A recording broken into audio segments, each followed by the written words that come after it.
లోతు మరియు అతని కుటుంబం సొదొమ అనే ప్రాంతంలో నివాసం ఉంటున్నారు. ఆదికాండం 19వ అధ్యాయంలో దేవుడు సొదొమ మరియు గొమొర్రాలను వారి యొక్క దుష్టత్వం కారణంగా నాశనం చేయాలి అని అనుకున్నప్పుడు అదే ప్రాంతంలో నివాసం ఉంటున్నటువంటి లోతును అతని కుటుంబాన్ని రక్షించటానికి ఆయన దేవదూతలను పంపాడు. ఆ దేవదూతలు లోతుతో దేవుడు ఈ పట్టణాన్ని నాశనం చేస్తున్నాడు కాబట్టి దేవుని కనికరం నీ కుటుంబం మీద ఉంది, నువ్వు ఈ ప్రాంతం నుండి పారిపో, వెనక్కి తిరిగి చూడొద్దు అని ఆజ్ఞాపిస్తారు. అయితే లోతు భార్య వెనక్కి తిరిగి చూసింది. ఫలితంగా ఆమె ఉప్పు స్తంభముగా మారిపోయింది. ఆమె పేరు బైబిల్లో లిఖించబడలేదు, కానీ కొన్ని యూదు సాంప్రదాయాలలో అడో లేదా ఎడిత్ అని పిలుస్తారు.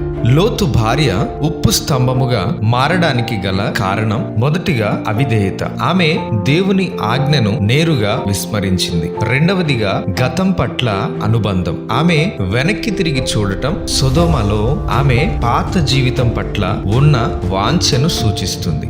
దేవుని ఆజ్ఞకు లోబడనటువంటి స్త్రీగా, పాపాన్ని ప్రేమించేటటువంటి స్త్రీగా, స్వేచ్ఛను కోరుకునే స్త్రీగా, లోకాశలతో నిండినటువంటి స్త్రీగా పరిగణించబడింది. అందుకే ప్రభు అయిన యేసు లూకాసు వార్త 17వ అధ్యాయం 32వ వచనంలో ఆమె యొక్క జీవితాన్ని ఒక హెచ్చరికగా ప్రస్తావించారు. ఆమె యొక్క అవిధేయత తన ప్రాణాన్నే కోల్పోయే విధంగా చేసింది. కాబట్టి దేవుని ఆజ్ఞకు లోబడని మనస్సు గాని, పాపాన్ని ప్రేమించే మనస్సు గాని, స్వేచ్ఛను కోరుకునే మనస్సు గాని, లోకాశలతో నిండిన మనస్సు గాని మనలో ఉంటే ఇప్పుడే దానిని విడిచిపెడదాం.